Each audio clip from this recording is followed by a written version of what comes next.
అవి మేము పార్టీలో ఉన్నాం. మరి పార్టీ లేకపోతాము. మా బీసీల గురించి మీరు ఎందుకు అడగరు? మా బీసీల గురించి అడగాలి.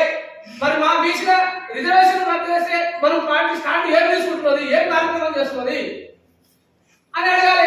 లేకపోతే మేమెందుకు ఉండాలి? మాకైనా సమస్యలో 42% రిజర్వేషన్ తేవాలని వాళ్ళు జీవో తీసి వాళ్ళు గవర్నర్ గారికి పంపించడంతో అక్కడ కాలేదు, ఇక్కడ కాలేదు.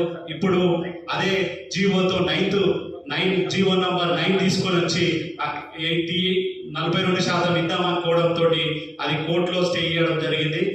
దాని విషయంలోనే రానున్న రోజుల్లో మనమందరం ఐక్యంగా ఉండి, అన్ని రాజకీయ పార్టీలు ఐక్యంగా ఉండి బీసీలకు 42% రిజర్వేషన్ ఏ విధంగా అయితే తెచ్చుకోవాలి.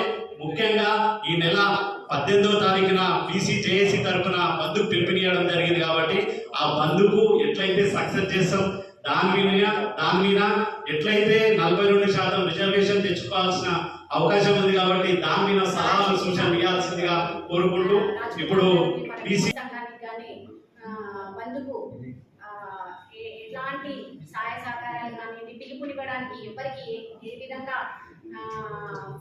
సహకారం చేయాలో అట్టి సహకారం మా నుంచి ఫుల్ ఉంటుంది. ఎందుకంటే మన బీసీ సామాజిక వర్గంలో 42% రిజర్వేషన్ అనేది చాలా అవసరమైనది. మనకు ఇక్కడ చెప్పేసి ప్రజలను మెప్పు పొందించడానికి జీవో ఇష్యూ చేసి ఒక ఓట్ బ్యాంక్ కోసం ఒక నాటకం ఆడుతున్నారు. ఎవరు కామన్ మ్యాన్ అడిగినా అది వీరైనటువంటి సందర్భం. ఏదేమైనా ఒక విషయం మనం గమనించాలి. ఈ ఇష్యూ ఏ రకంగా ముందుకెళ్దాము, ఆ రోజు ఏ కార్యక్రమం తీసుకుందాము, ఏ రకంగా మీరు కూడా మాకు బీసీ సంఘాలకు మీరు సపోర్ట్ గా ఉంటారని చెప్పేసి దానిపైన కూడా మీ సందేశం ఇవ్వాలని కోరుకుంటూ, వ్యక్తిగతంగా మరి ఈరోజు రాజకీయ పార్టీలను అన్ని కూడా అన్ని పార్టీలతో ఒక వేదిక ఏర్పరచుకోవడం జరిగింది. ఏ పార్టీకి ఆ పార్టీ సిద్ధాంతాలు ఉంటాయి, ఎజెండాలు ఉంటాయి.